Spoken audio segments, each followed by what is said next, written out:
Today on Running to Him. We're to keep one day special concerning our walk with the Lord and not impose it on others what we are doing. Today we will read Deuteronomy chapter 5 verses 12 through 15 and concentrate on those verses. Deuteronomy 5:12 through 14 says, "Observe the Sabbath day to keep it holy, as the Lord your God commanded you. 6 days you shall labor and do all your work, but the seventh day is a Sabbath of the Lord your God.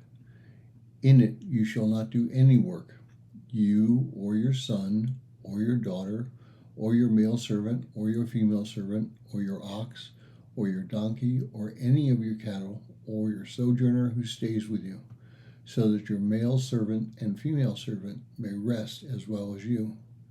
You shall remember that you were a slave in the land of Egypt, and the Lord your God brought you out of there by a mighty hand and an outstretched arm.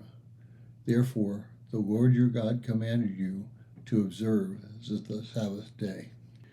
Now, most Christians do not observe the Sabbath. Instead, we observe the Lord's Day, which is Sunday. Now, it's interesting that in Greek, Saturday is known as sabbato, Sabbath, and Sunday is known as Kyriaki, the Lord's Day. So, do the commandments hold for us that we are to keep the Sabbath holy? And the answer is yes and no. We don't worship on Saturday because we recognize and worship the day that the Lord was resurrected. The day's title makes no difference. It is our attitude towards that day. Now, Sarner writes this, quote, "Implied in Exodus, the Sabbath, Hebrew Shabbat, is not established by the Decalogue as a fixed weekly institution. With the creation as its rationale, as also reiterated in Exodus 31:13 through 17, the seventh day of each week is invested with blessing and holiness.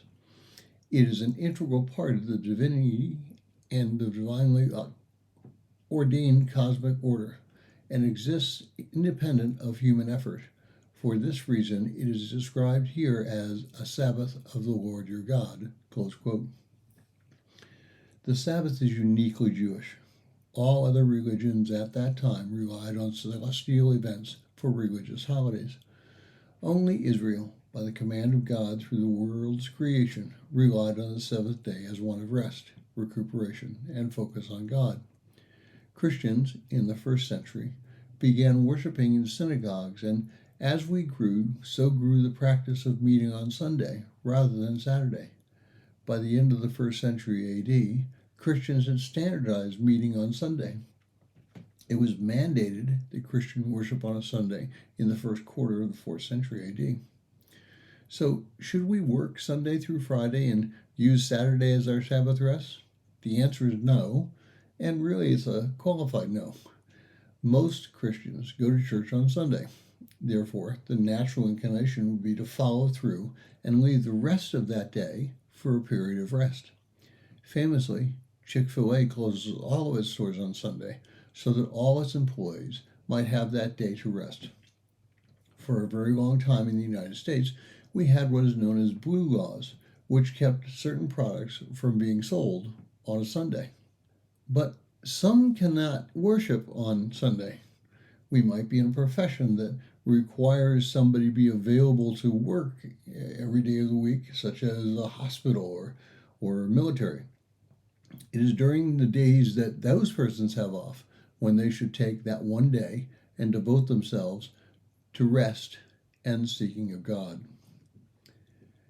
The Sabbath was made for men, not men for the Sabbath. Mark 2:27. Thank you for listening.